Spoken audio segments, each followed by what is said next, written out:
Hello there and welcome to another one of our Lexical Lab 1 minute English videos. If you like this video, make sure you subscribe to our YouTube channel and check out our website www.lexicallab.com to find out more about our online English language lessons. There's an old saying that says success has 1,000 friends, while failure is an orphan.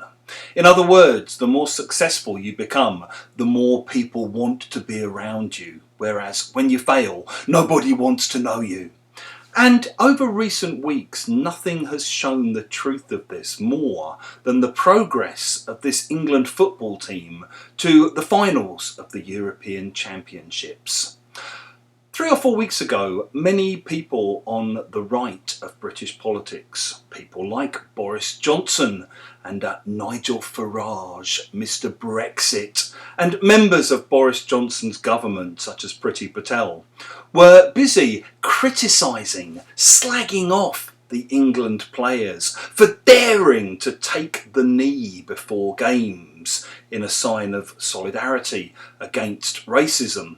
They criticised this massively and they said it was politicising the game. They said it was divisive. They said that fans who chose to boo this were right. And they generally tried to stir up trouble around the decision of the team to make this symbolic gesture.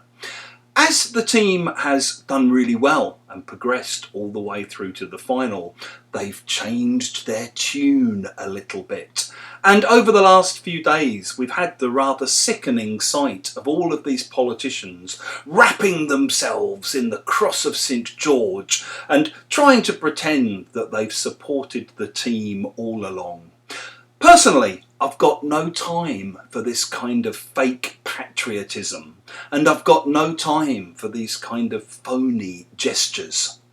If you say you have or you've got no time for something, you basically mean you really don't like it. So I've got no time for Boris Johnson wrapping himself in the flag of St George after what he said about the England football team just 2 weeks ago. In the same way, as a teacher, you might decide you've got no time for certain kinds of behaviour in your class. If you have enjoyed this video, make sure you share it with your friends, your colleagues, your students. Make sure you click the like button, the thumbs up sign below. It helps us with the algorithm. And in the comment section below, we'd love to hear about things that you've got no time for.